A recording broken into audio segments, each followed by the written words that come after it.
Hey, what is up? What is up, everybody? I hope you guys are doing amazing out there. This is Cam Fats coming at you on behalf of Cam Fats YouTube channel, and I hope you guys are doing amazing out there on this fine Friday morning, I should say. Let me get right to what I want to make this video about.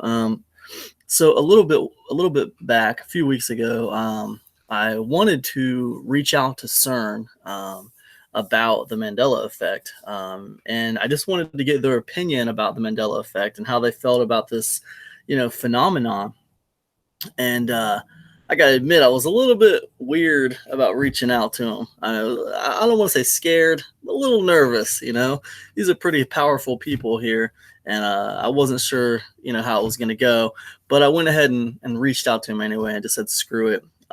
So I wanted to share that email with you guys and what they wrote back to me regarding the Mandela Effect and conspiracy theories and stuff like that as they relate to CERN. So let's go ahead and get into it. I want to share it with you guys.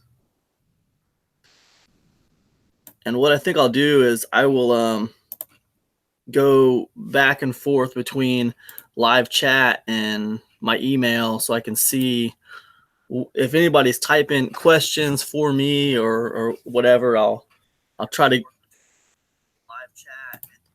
I'll try to refer back to this screen here so I can see if anyone's saying anything. So anyways, let's get on to it. Okay, so here's what I wrote to them, guys. This is the press office at CERN. I was looking to interview, and you can see there's press.office@cern.ch. I was looking to interview somebody. And what I did was I said, hello all at CERN. My name is Cam Jennings, and I've been researching this phenomenon called the Mandela Effect. I was writing to ask if there was anyone at your facility who had any knowledge or opinion on this phenomenon.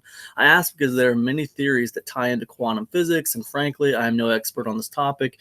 I thought I would ask the ones who were. If you have no time for this, I understand, but it would be great to get knowledge, insight, and opinion about the Mandela Effect from someone who actually understands quantum physics and string theory. Thanks for any and all insight. Right? So this is what they said back to me.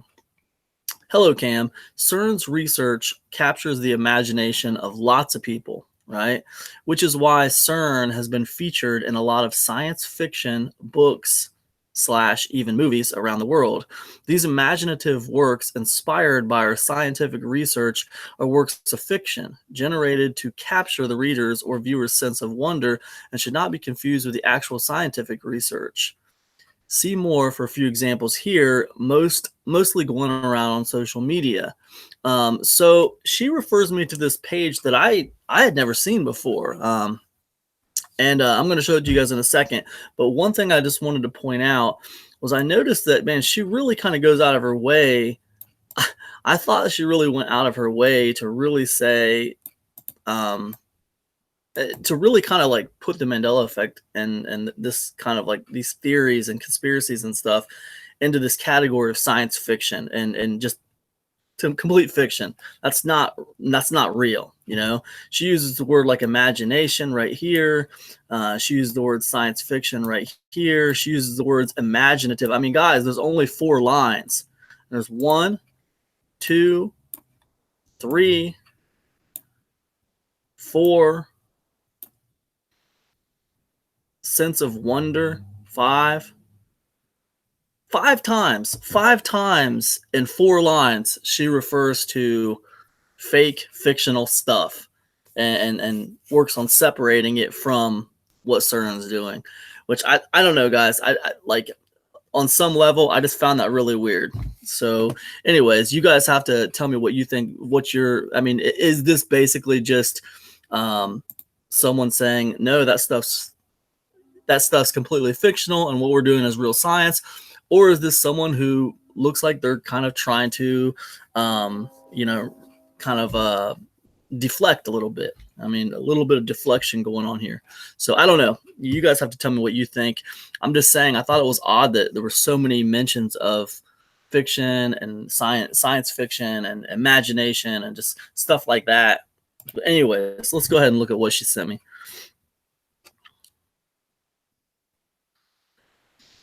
So this is CERN's website. You guys will recognize that logo if you've been here any number of times. So CERN answers queries from social media. And it's weird because I've never seen this page before, and I've been on their website lots of times, but what do I know? Is the Large Hadron Collider dangerous? No. Although powerful for an accelerator, the energy reached in the Large Hadron Collider is modest by nature's standards. Cosmic rays, particles produced by events in outer space, collide with the particles in the Earth's atmosphere at much greater energies than those of the LHC.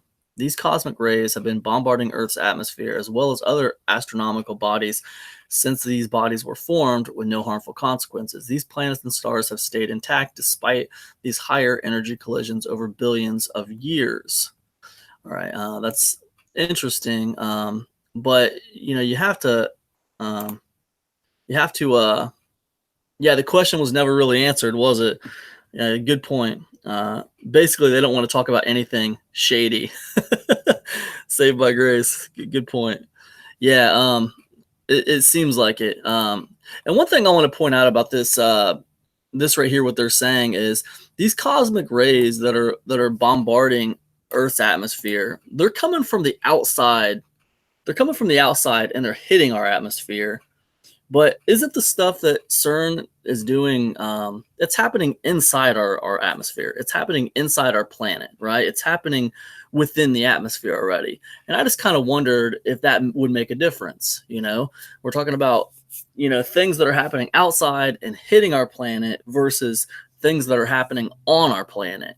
It seems like that would make a difference to me. I'm not an astrophysicist, but that they always say that these cosmic rays have been bombarding Earth's atmosphere as well as others for a long time with no harmful consequences. They always use that as a way to say no, it's perfectly safe, and they always reference that. But it seems like there's a difference to me in starting point for these these rays.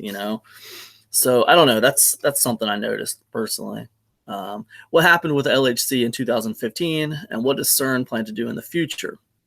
The Large Hadron Collider restarted at a collision energy of 13 TeVs in June of 2015. Throughout September and October 2015, CERN gradually increased the number of collisions while remaining at the same energy. In November, as with previous LHC runs, the machine run will with lead ions instead of protons until mid-December, when it had its winter technical stop. After a successful run in 2016, the most powerful collider in the world was switched back on in spring of 2017, followed by a period of tests.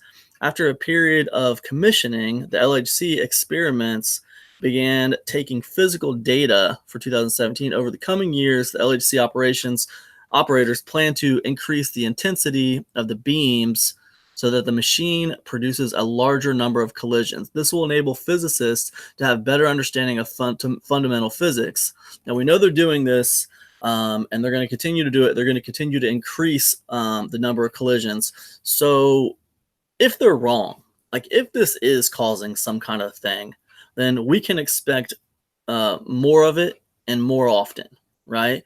Hopefully they're right, and it's completely harmless and it's not doing anything to anybody. But facts, we know they're going to be producing more collisions now and leading into the future. Facts, we know they're working on a bigger collider than the one they have right now. So those are facts. If it is causing some kind of disruption in space-time, or if it is causing these, Mandela Effect anomalies, then we can count on them becoming, more frequent, many and more often, right? So why is the Higgs boson referred to as the God particle? The Higgs boson is the linchpin of the standard model of particle physics, but experimental physicists weren't able to observe it until the arrival of the LHC, nearly 50 years after the particle was first postulated. Leon Lederman coined the term the God particle in his popular 1993 book, The God Particle. If the universe is the answer, what is the question? Written with Dick Teresi. In their book, Lederman and Teresi claimed the nickname of the originated because the publisher wouldn't allow them to call it the goddamn particle. a name that reflected the difficulty in observing the elusive boson. The name caught on through the media attention it attracted, but is disliked by both clerics and scientists. Is CERN's aim to prove that God does not exist? No. People from all over the world work together harmoniously at CERN, representing all religion, and cultures. CERN exists to understand the mystery of nature for the benefit of humankind. Scientists at CERN use the world's largest and most complex scientific instruments to study the basic constituents of matter, the fundamental particles. Particles are made to collide together at close to the speed of light. This process gives the physicists clues about how the particles interact and provides insights into the fundamental laws of nature. All right. So interesting. Cody says they're always trying to divert from what they know is actually going on. Hey, what's up, Gameplay Tactics? Cody Roberts, Brian Stavely, what's going on? How's everybody doing? Jillianne. It's pretty crazy. Jillianne just found out yesterday that her best friend from New York's daughter is a freaking scientist, physicist at CERN. That's crazy, man. It's a small world. Hey, maybe you can we can get an interview. All right, let's move on. Why does CERN have a statue of Shiva? I thought that was weird too. I thought that was really strange. I kind of know the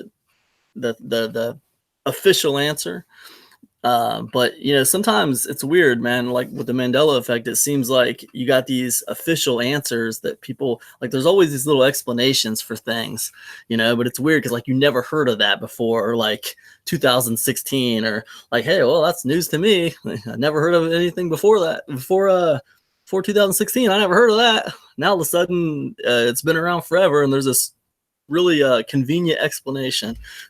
It's amazing. The Shiva statue was a gift from India to celebrate its association with CERN, which started in the 1960s and remains strong today. In the Hindu religion, Lord Shiva practiced Nataraj dance, which symbolizes Shakti, or life force. This deity was chosen by the Indian government because of a metaphor that was drawn between the cosmic dance of the Nataraj and the modern study of the cosmic dance of subatomic particles. India is one of CERN's associate member states. CERN is a multicultural organization that welcomes scientists from more than 100 countries and 680 institutions. The Shiva statue is only one of the many statues and art pieces at CERN.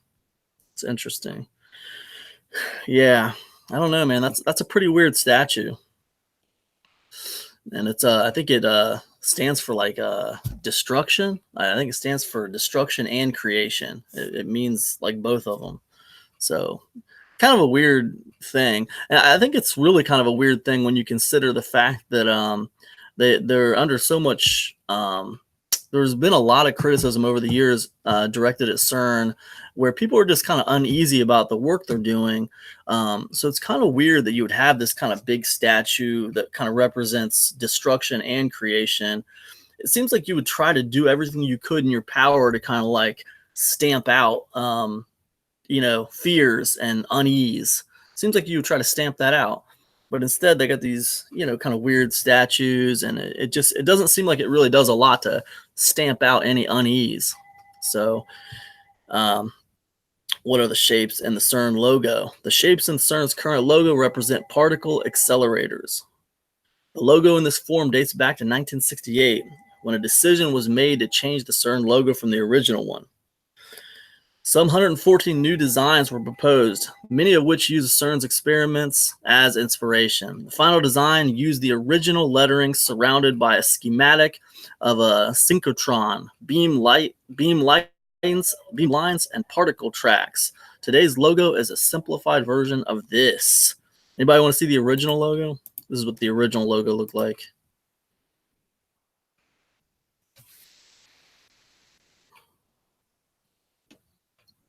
Oh man, we got some secret stuff here. Look at this. We got the seminar bulletin. There's the original logo right there. Looks like kind of like an atom kind of looking thing, doesn't it? Kind of looks like an atom or something. But, so they got kind of a simplified version of that. And for anyone who just checked in here, anyone who just came on this call, basically the way this goes is I reached out to CERN via email, and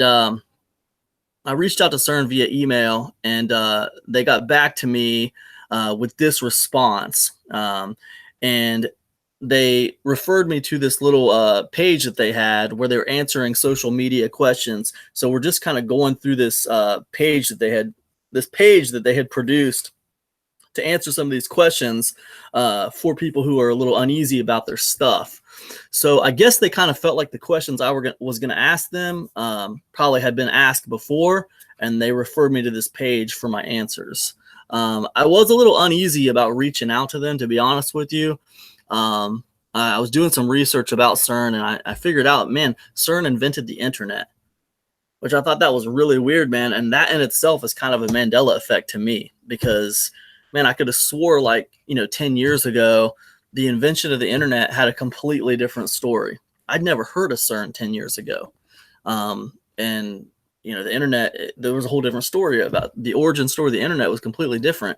If you look up the origin story of the internet now, it all focuses on CERN. I mean, so that's completely different to me. I might do another video about that in the future. I'd have to put some research together and, point out a few things. I do have a lot to say, man. I got a lot of things I want to talk about when it comes to the Mandela effect, man. But,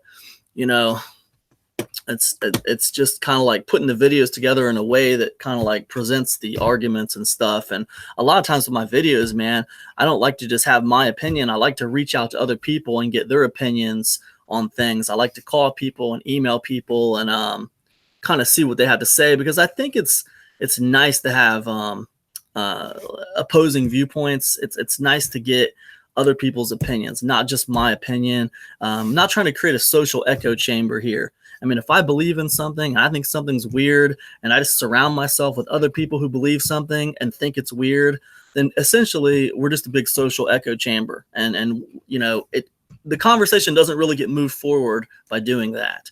So, I mean, I like to surround myself with people who don't always agree with what I have to say, and kind of, keep the conversation moving forward. So anyways, I'm digressing. Sorry, guys. Will CERN open a door to another dimension? CERN will not open a door to another dimension. If the experiments conducted at the LHC demonstrate the existence of certain particles, it could help physicists to test various theories about nature and our universe, such as the presence of extra dimensions. There's more information here. Let me read that again. CERN will not open a door to another dimension. If the experiments conducted at the LHC demonstrate the existence of certain particles, it could help physicists to test various theories about the nature of our universe, such as the presence of extra dimensions. So I think that what they're trying to say is CERN doesn't have the ability to open a door to another dimension, but it does have the ability to possibly detect another dimension. I think that's what they're trying to say. That's really weird if you think about it.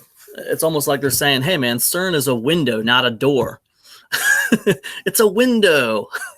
It's only going to allow you to look into another dimension, not actually, walk through it. I don't know. It's strange. Maybe not even a window. Maybe they're saying it's just kind of like a smoke detector for another dimension. It's another dimension detector. Yeah, it's weird. Brian Stavely, man. This guy right here. You guys, make sure you check this guy's channel out if you haven't yet, because, man, he's doing some amazing stuff. I love your live streams, dude. You're doing such amazing work, man. I really appreciate all that you do, and man, it's really cool watching your stuff, man. So awesome job. Trying to look at some of these comments.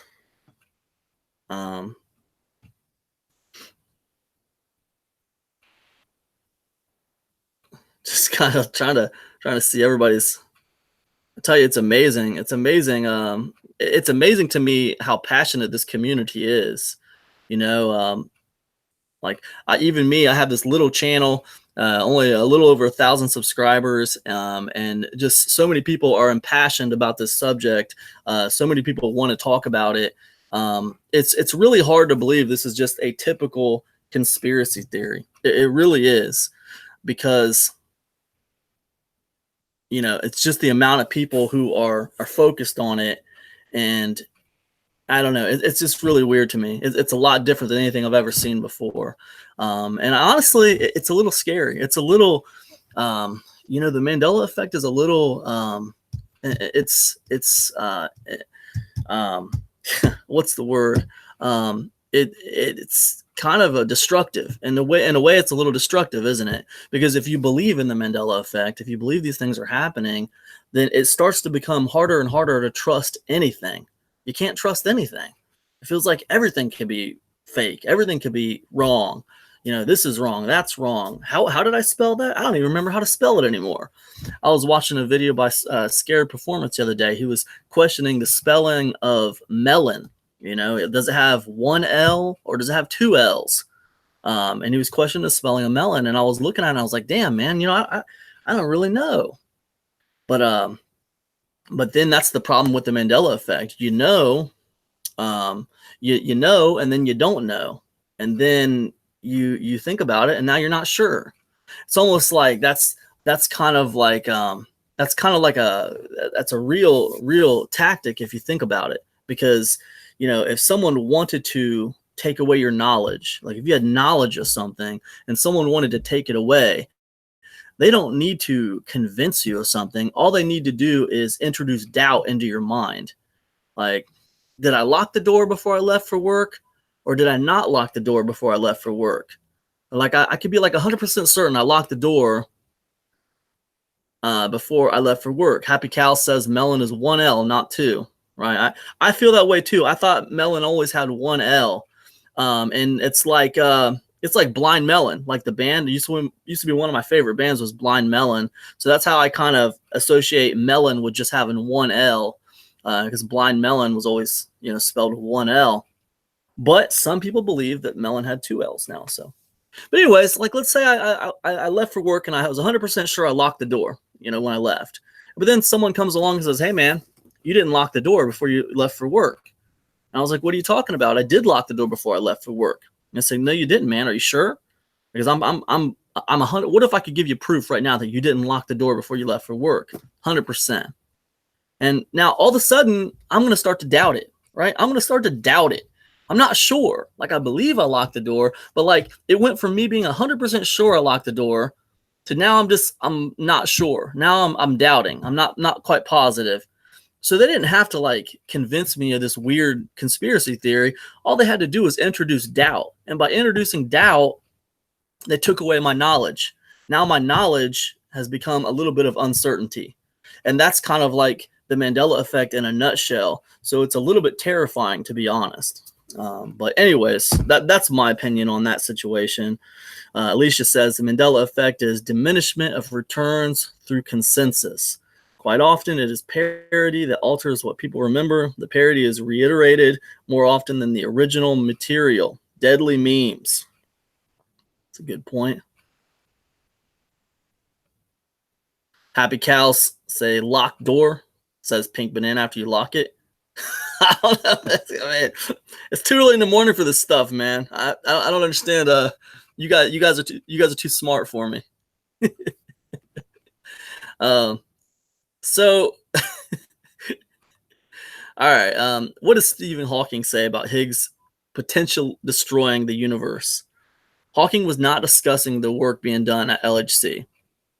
The LHC observes nature at a fundamental level, but does not influence it. Measurements of the Higgs boson have allowed us to learn more about the intrinsic nature of the universe, and it is this that Hawking was discussing. The measured properties of the boson suggest that universe is in a quasi-stable equilibrium through with a lifetime far exceeding anything we can imagine, 10 to the 100th years. This is explained further in the TEDx CERN talk below, and they got a link to a TEDx talk. I'm going to open this up so you guys can see what what CERN talk, what TEDx talk they're referring to, and you can go check it out if you want to. But one thing, so Gian Gadis, why our universe might exist on a knife edge, right? And I'm sure that's on YouTube, so check it out.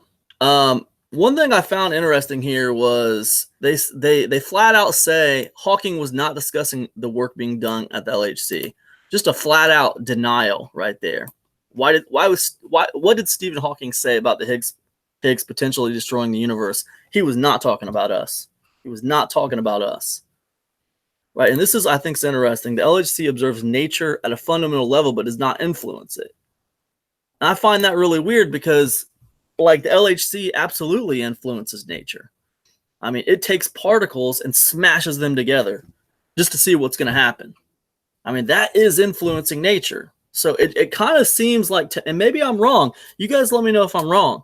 But that kind of seems like a flat out lie. That just kind of seems like a flat out, it's a contradiction to me, you know? And that's just from a layman's terms. Like, I don't, you know, I'm not a particle physicist, but to me, that appears to be a lie. You know, so I don't know. Well, why does CERN appear in Google Maps when I type certain keywords? Many of these associations have no grounding in fact and are possible result of several users renaming locations on their own maps, keyword searches, or from lots of users creating custom maps which utilize those search terms. I'll have to look into this. I don't know a lot about what they're talking about here. Can the LHC have an influence on weather patterns and natural phenomena? No. Flat out no, man. No. The magnets at CERN have an electromagnetic field which is contained with the magnets themselves and therefore cannot influence the Earth's magnetic field, nor the weather. The strength of the LHC magnets, 8.36 Teslas, is comparable to the magnet found in PET MRI scans, up to 9.4 Tesla, which are regularly used for brain scans. So, I mean, one thing that's interesting here is it says the strength of the magnets is comparable to the magnetic field found in MRI scans. I just kind of wonder, like, how many magnets do they have inside the LHC? And do the magnets get stronger? Is there a compounding strength that happens with more magnets? That's one thing I would wonder about that. Because, you know, if you're saying that, like, because it sounds like they're saying, what it sounds like they're saying here is that the world's largest hadron collider has a magnet in it that is the equivalent of an MRI scanner. That's kind of what it sounds like they're saying. And it feels like that's probably, you know, I'm a marketer. So like I can kind of spot, you know, when someone's trying to kind of like shape my opinions, right? And this answer kind of feels like my opinions are trying to be shaped here. This isn't just factual. It seems like these facts are presented in a way that would make me, these facts are presented in a way that would make me underestimate the strength of the LHC magnets. That's how it feels to me. I could be totally wrong, but that's kind of how this feels. And I'll tell you something about numbers. When you start throwing out numbers, like, here's what you got. Like, humans, historically, we trust numbers. Humans trust numbers, okay? And, you know, numbers can be used to trick people, all right? Point blank. Numbers can be used to trick people. I'm not saying it's nice, but they can be. Numbers can be used to trick people because when you start throwing a lot of numbers at people, they inherently start trusting the numbers. They start trusting the statistics. So if I use certain statistics and start throwing certain statistics at you, but ignore other statistics, and I pick and choose what numbers I throw at you, then I'm going to start presenting this overwhelming evidence that's going to lean your opinion in one way or the other, depending on what I want. So you can't always trust numbers, especially when you don't know what they mean, like 8.36 Teslas. PET MRI scanners up to 9.4 Teslas. Okay, well, I don't know what that even means. I'm not a magnet expert, right? You know, and I don't know how many magnets are in the LHC. So I don't know exactly what that means. You're not getting all the information here. So and I'm not trying to like say that CERN is lying here. I'm just saying that, you know, the information is not all being presented. And as a marketer, I'm looking at this and I can see when my opinion is when someone's trying to sway my opinion. I can see when someone's trying to sway my opinion in one way or another, right? Will CERN generate a black hole? The LHC will not generate black holes in the cosmological sense, right? See how they phrase that in a certain kind of way. Will not generate black holes in the cosmological sense. What is the cosmological sense? I think the cosmological sense means like black holes in outer space. I think that's kind of what that means. However, some theories suggest that the formation of tiny quantum black holes may be possible. The observation of such an event would be thrilling in terms of our understanding of the universe and would be perfectly safe. For more information is available here. How can you say that they would be perfectly safe, right? If we know that black holes colliding produces gravitational waves and disrupts space-time, right? Then how could these miniature black holes that are happening right here on Earth colliding? How could we know for sure that would be safe? And I'm speaking as a layman, not from someone who is a particle physicist. I'm just trying to put these ideas together, and it doesn't seem like it makes sense. It seems like a strange thing to say that it would be perfectly safe. I mean, it seems like a wild assumption is what it seems like to me, honestly. You guys let me know what you think. Does that seem like a wild assumption to you? Or, I mean, do you think they're right? It would be perfectly safe. Does this statement to you sound like they're trying to sway your opinion to make you feel comfortable with it? The LHC will not generate black holes in the cosmological sense. It's almost like they're throwing a word out there that's hard to understand what exactly they mean by that. I think we all associate cosmological with outer space. So what do they mean when they say in the cosmological sense? They will not generate black holes. Like the first thing they say is the LHC will not generate black holes, right? That's the first thing you read. And then here it goes on to say some theories suggest, right, the formation of tiny quantum black holes, quantum and little semi-quotations here, may be possible. Theories that may be possible. I'm pretty sure that what CERN is doing is producing tiny quantum black holes because I read science reports on it a couple months ago when I did that other video. So this right here is not factual. It's not factual. This leads me to believe that, number one, I don't have to worry about them creating the kind of black holes that destroy everything. And number two, it might not even be a thing. It might, maybe, sort of could be possible. Maybe one day. And if it was even possible, which we don't even know if it will be possible, it'd be perfectly safe.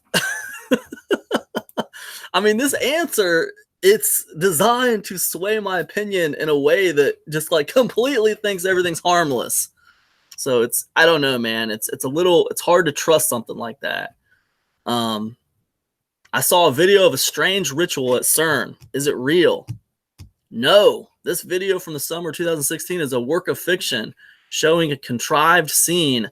CERN does not condone this kind of action, which breaches CERN's professional guidelines. Those involved were identified and appropriate measures taken.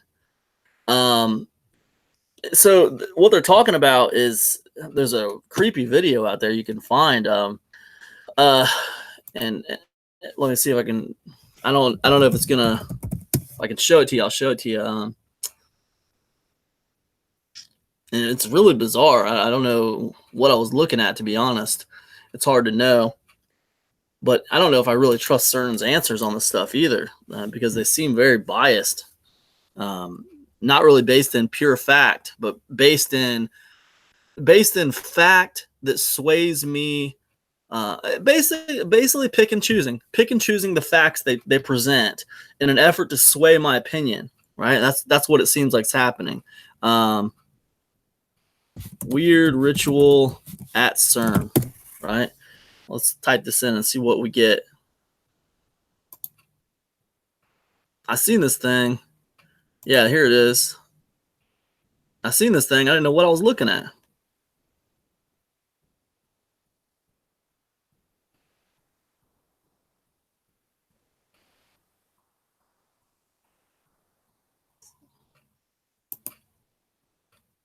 See if I can.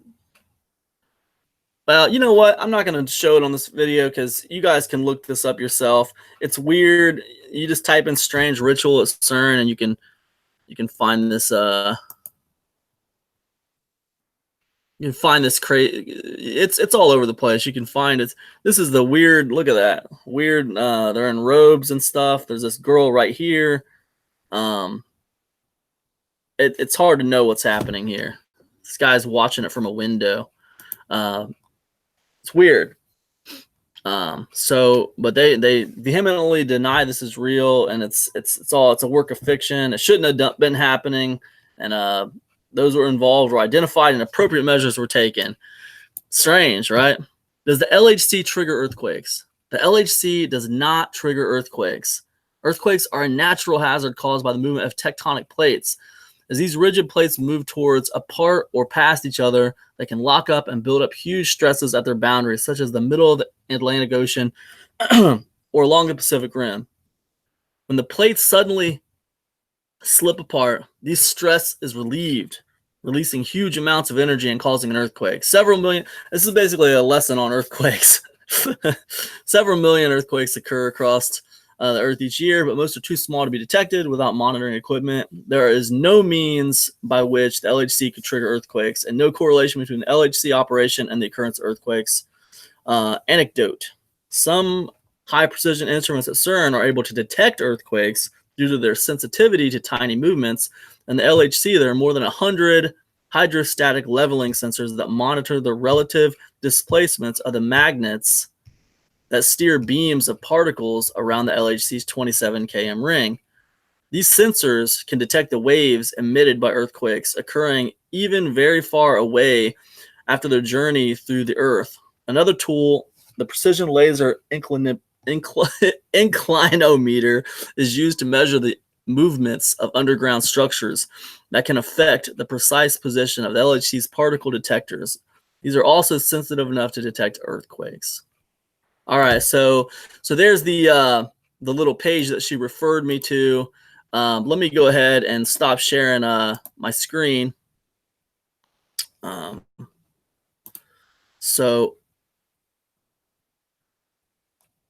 right, so look, I tell you guys, my takeaway from that is like, and I feel that, and I felt this way for a while, that CERN doesn't necessarily always want us to know what they're doing. And I feel like they try to, hide the truth sometimes by using a lot of scientific language that most people don't understand. So basically, the truth can be hidden in plain sight, but it's mingled into so much technological speak, I should say, not garbage, that most people won't understand. So like, think about this. If you combine the fact that you're trying to cover something up, right, and you combine it with the fact that you're speaking in a language that a lot of people don't understand because they're not technically savvy enough to grasp all the numbers and linguistic terms that you're using, it's going to be a lot easier for you to cover it up, right? It's a lot easier for you to leave out certain details if you're using techno speak that most people don't understand, right? But even like reading that little FAQ, even as someone who's not a physicist, I'm looking at that and I'm seeing things that like make me ask more questions. Like, why did you say in a cosmological sense, when it came to those earthquakes, why did you use this language that is clearly trying to lean me towards this being completely safe and I have nothing to worry about? I mean, It's just weird. I mean, it's obviously strange. So I don't know. I just wanted to make this video, share with you guys what I got back from CERN when I emailed them. I might try to give them a call in the future. I don't know. It's a little scary. I feel kind of weird about trying to call them. I don't know. I'm not saying I'm done trying to communicate with CERN, but it is a little scary trying to reach out to them, I have to admit. But I'd love to hear what you guys think. I didn't make this video because I cared about what I think. I made this video because I was interested in what you guys thought about the whole thing. Do you think that CERN is involved somehow with this thing that we call the Mandela Effect? Do you think that maybe the Mandela Effect is something different and is unrelated to CERN? Do you think CERN is completely innocent and is just performing, normal scientific protocol? Or do you think they're up to no good? Was that a real ritual? Was it a fake ritual? What is CERN up to? I want to hear what you guys have to say about it. Let me know in the comment section.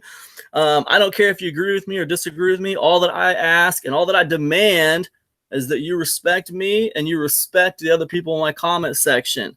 Respect each other, you guys. Only if we can give each other respect can we move this conversation forward. We discredit each other when we put each other down and name call.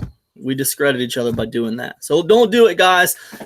Be cool with each other. Show respect. And I'll see you guys in the next one. Peace, everybody.